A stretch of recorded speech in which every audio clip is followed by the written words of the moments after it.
आज हम बनाने जा रहे हैं हेल्दी बीटरूट सैंडविच। के लिए हमें इन चीज़ों की ज़रूरत है।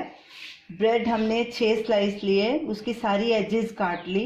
ये एजेस को आप माइक्रोवेव में करके इसका ब्रेड क्रम्स भी बना सकते हैं। गाजर एक छोटी ली है, उसको हमने ग्रेट कर लिया और उसको अच्छे से पानी निकाल लिया उसका। एक छोटा साइज बीटरूट का लिया है, उसको भी ग्रेट कर लिया, उसका भी पानी सारा निकाल दिया।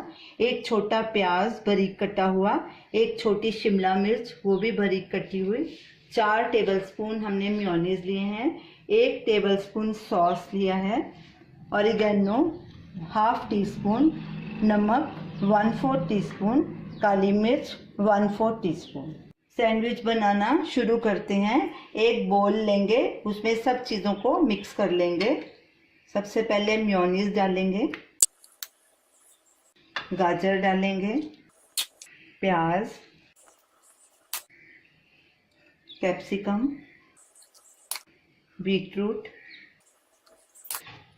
काली मिर्च, नमक, ऑरिगेनो और टोमेटो केचप। अब इन सबको अच्छे से मिक्स कर लेंगे। सब्जियों का पानी पूरी तरह से निचोड़ लेना है।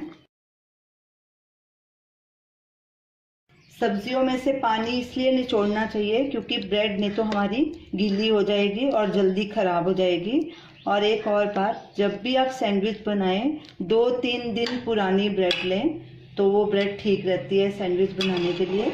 अब हम इस मिक्सचर को सैंडविच के ऊपर स्प्रेड करेंगे और ऐसे सैंडविचेस बनाएंगे। आपको अगर पिकनिक पे या कहीं बाहर जाना हो तो आप ऐसे सैंडविचेस बना के फ्रिज में रख सकते हैं और उनको लेके जा सकते हैं।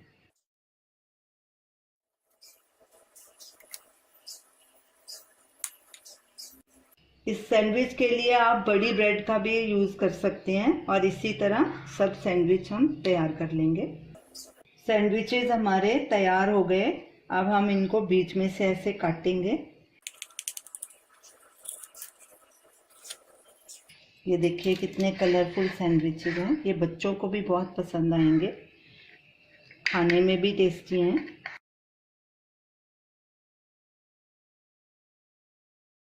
तो ये रही आज की रेसिपी, हेल्दी बीटरूट सैंडविच। इसके साथ सॉस सर्व करने की ज़रूरत नहीं है क्योंकि हमने इसमें डाल दी है। अगर आपको ज़रूरत है तो आप इस्तेमाल कर सकते हैं। तो इसे आप ज़रूर ट्राई कीजिए और हमें अपना फीडबैक दीजिए और हमारी इस वीडियो को शेयर कीजिए और हमारे चैनल को सब्सक्राइब कीजिए। Thanks for watching.